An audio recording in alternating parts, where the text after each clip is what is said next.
Okay, so we were discussing, Sammy, about how you work exactly. Now, when you're putting this into practice, do you work on a one-to-one basis, or do you take your work into churches? What happens? Both. Right. Yeah. When I'm working, I prefer people, if they want to come for a reading or a healing, they come to my house. I'll give them a reading or a healing there.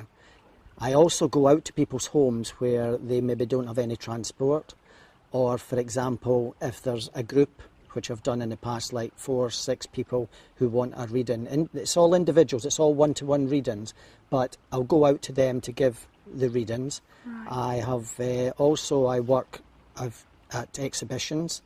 I work through some of the ladies' groups for work for charities at times as well. And also along with that, I also go out and do the church work as in platform, where we're given messages as well as philosophy. So it's a mixture of the whole lot on one. Platform work is basically you talking to quite a wide audience, is that correct? Yes, that's right, yeah. Platform work's quite a bit of work involved in it, because when you're working on platform, you are working to a wide audience, and that can range from half a dozen people to 100 and odd people, depends who turns up. But what you do to begin with, if you're working platform from a church, you're then given the opening prayer. You're also having someone would give a reading if you don't do the reading yourself. You then have 20 minutes worth of philosophy that you give. And after the philosophy, you then give 45 minutes roughly of mediumship, where you're giving each people in the audience a reading. Not everyone gets a reading, but you're giving a reading to most of the people there. The reading can last anything from, say, 5 minutes to 10 minutes, depending on what the information comes through. And at the end, you give the closing prayer, and that's the whole period of the platform regarding the church. Right. If you're doing platform as being at say, for example, a hotel or somewhere where you're giving it to a public audience, then you could be working for an hour to 2 hours solely on mediumship, giving messages to people. And for myself, the messages last as long as the ones who are working with me keep talking.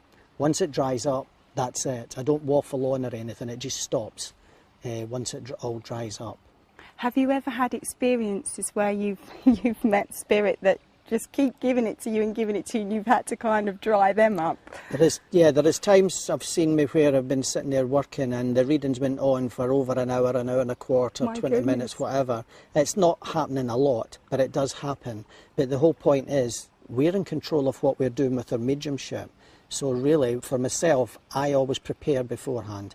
Rather than just going straight into a reading, I'll prepare the day before or a couple of days before. And generally speaking, the ones that work with me know that if we're doing a private reading, if it's on an exhibition, it's roughly 30 minutes. If it's at home, it's anything from, say, 40 minutes to an hour.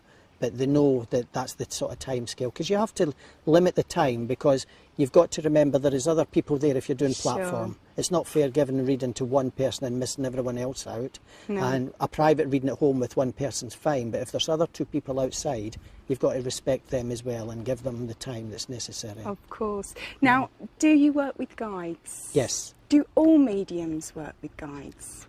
Everyone works with guides. Right, okay. Yes. So how many guides do you have at present? At present, I'm not sure how many are there. It's a team. But I do know that I have one who works with me on my mental mediumship, which is giving messages. I have one who works with me on the healing side, who was a doctor in Edinburgh. I have a guide who will work with me on the philosophy side. And also recently I've had 2 other people coming in who are there to sort of support me and, I would say, encourage me. One's a lady from way back in the Victorian times who was a sort of housemaid or nanny in the house, and the other one is a young boy who is there to uplift me and encourage me, is the best way I can put it on television. Right, okay. Now you mentioned Edinburgh being the place from and the one was from the Victorian days. How do you get these messages? Do they tell you this? Yeah, they do. Yeah. What happened was one day I was on a bus trip going, I think it was up Guadalest area, somewhere like that, and I decided, well, we've got an hour or so on the bus, let's just try and see if I can relax and meditate a little bit, which is not easy in a bus full of people. I'm sure. But I did. And this gentleman came through and he showed me an image of himself in my mind, and he explained to me that he was there with me on the healing side, and his name is Dr. John Patterson. He was born in 1746 and he worked in Edinburgh as a doctor. Since then I've been given other information from other mediums to say that he was actually a surgeon as well as just being a doctor. That's amazing. So the confirmation was there from other people as well. Well, Sammy, I do hope your guides come through for me today, because for the next part, Sammy's actually going to be giving me a personal reading, so do join us for that.